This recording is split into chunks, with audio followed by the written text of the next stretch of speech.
Sabe aquele livro que já te conquista no primeiro parágrafo? O livro de hoje pertence à minha lista dos 10 livros que, para mim, se abrem com os parágrafos mais marcantes da literatura nacional e internacional. Depois posso fazer até um vídeo comentando essa lista de livros que já impactam desde o início. Tudo no mundo começou com um sim. Uma molécula disse sim a outra e assim começou a vida. A Hora da Estrela conta a história de uma das personagens da literatura mais miseráveis que eu conheço. É uma história bem melancólica. É Clarice, né, gente? Mas que usa uma linguagem delicadamente poética, tendo uma carga bem grande de filosofia existencialista. O narrador dessa história se chama Rodrigo S.M., considerado o alter ego da Clarice. E ele começa a falar a respeito de uma moça nordestina do sertão alagoano, órfã de pai e de mãe desde os 2 anos de idade, e que após a morte dos pais foi morar com uma tia, Beata, única parenta no mundo, em Maceió. Depois ela se muda para o Rio de Janeiro e a tia morre. E no momento em que se passa o romance, ela dividia quarto com 4 moças balconistas das lojas americanas. Esse quarto ficava num velho sobrado, entre outros quartos em que as prostitutas trabalhavam. Clarice traz um pouco da própria história na nossa protagonista. Seus pais, que eram judeus, fugiram da Ucrânia com a família devido à perseguição aos judeus durante a Guerra Civil Russa. Chegando no Brasil, a família da Clarice também se instala em Maceió, na casa de uma tia, e depois, aos 8 anos de idade, Clarice também perde sua mãe. Aos 12, ela se muda para o Rio de Janeiro com o pai e as irmãs. Nossa protagonista é datilógrafa, prestes a perder o emprego no início da narrativa, porque, segundo o narrador, ela errava demais e sujava muito o papel. O patrão dela, seu Raimundo, diz que só vai manter Glória no emprego. Glória era a colega de trabalho da nossa protagonista. O narrador descreve que a vida dela era sem graça, que ela vivia num limbo, somente inspirando e expirando.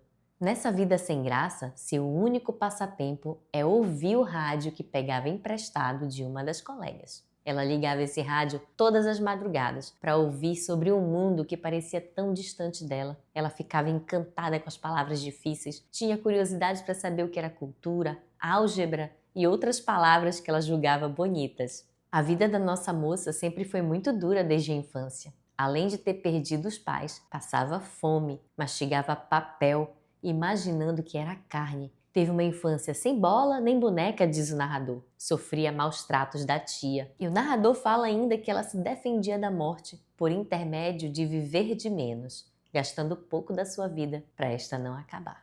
Clarice diz que a nossa protagonista vivia de si mesma como se comesse as próprias entranhas e que a sua vida era uma longa meditação sobre o nada. Ela tinha um hobby, recortava e colecionava anúncios velhos dos jornais do escritório. O anúncio preferido dela era um de creme de pele para mulheres. E o creme lhe parecia tão apetitoso que ela diz que se tivesse dinheiro para comprar, não seria boba. Ela o comeria no pote mesmo. Clarice diz que a protagonista não tinha nada. Mas como assim nada? E ela escreve: há os que têm e há os que não têm. É muito simples. A moça não tinha. Não tinha o quê? É apenas isso mesmo, não tinha. A protagonista é ricamente descrita nesse romance. Era muito magra, miúda. O narrador conta que ela era encardida, pois raramente se lavava. Era feia, virgem, tímida, solitária, alienada, de pouquíssimas palavras. O narrador conta que ela era encardida, pois raramente se lavava. E continua: ninguém olhava para ela na rua, ela era como um café frio.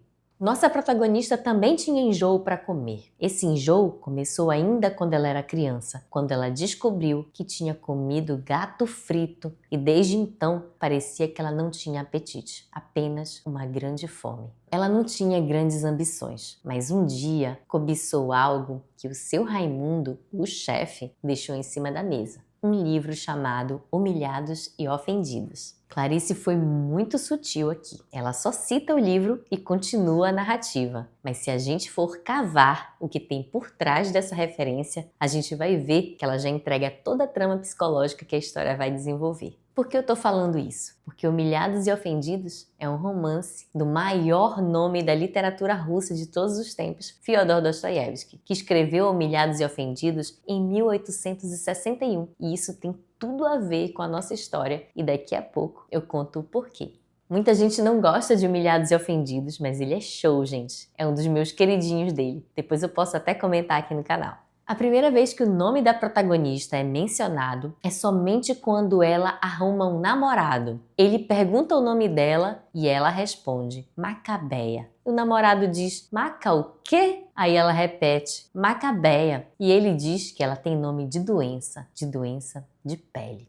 Olímpico de Jesus, o namorado, era um sujeito rude, como deu para perceber. No palavreado de hoje, era um sujeito pilantra e bem tóxico, de um passado bem duvidoso. Ele critica a voz dela, o corpo dela, a cor dela, diz que ela tem cor de suja. E o tom das conversas é sempre assim, muito depreciativo. Em uma determinada situação ele pergunta, você tá fingindo que é idiota? Ou você é idiota mesmo? Certo dia, Macabeia pede para que ele telefone para ela e ele responde: telefonar para ouvir tuas bobagens? Por aí já dá para sentir em que nível o relacionamento se dá.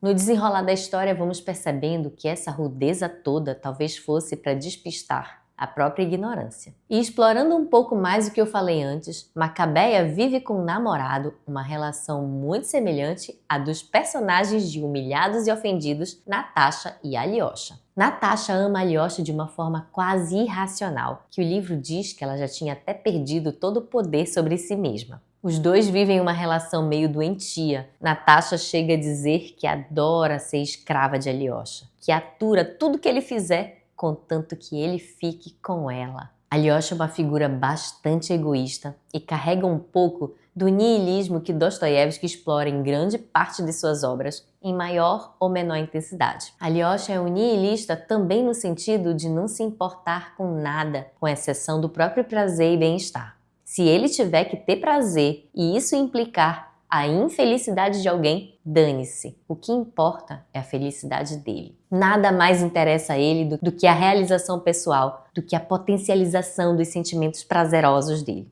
Alyosha é revoltantemente infiel e fica iludindo Natasha eternamente com promessa de casamento.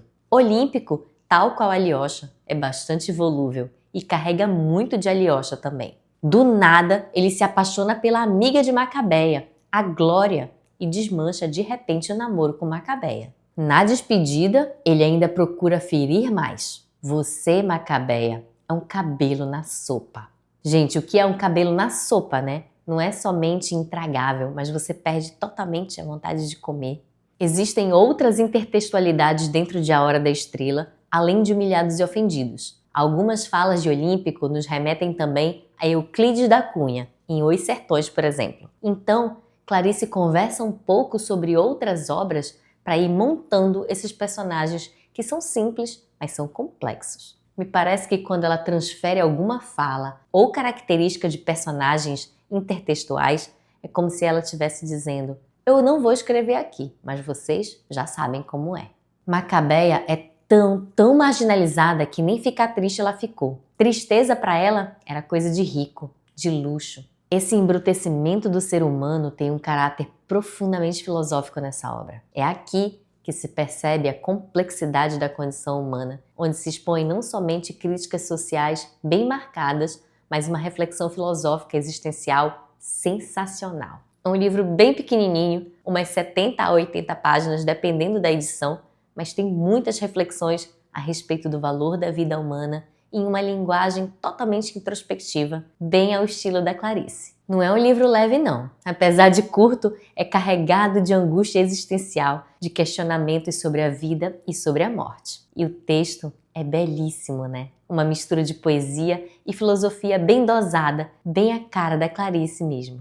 No meio do texto, em várias vezes, Clarice coloca a palavra explosão entre parênteses para mostrar não somente o elemento emocional do que está acontecendo com os personagens, do momento em que a alma explode, mas do meu ponto de vista é também uma alusão bastante poética e intencional às estrelas, já que a explosão de uma estrela marca uma importante fase do seu ciclo de vida. Macabeia já está há mais ou menos 1 ano doente, mas não vai ao médico porque não tinha dinheiro para isso. Glória, percebendo Macabeia fraca, mais fragilizada, e talvez também para limpar a consciência depois de ter ficado com o namorado de Macabeia, ela aconselha Macabeia a se consultar com uma cartomante.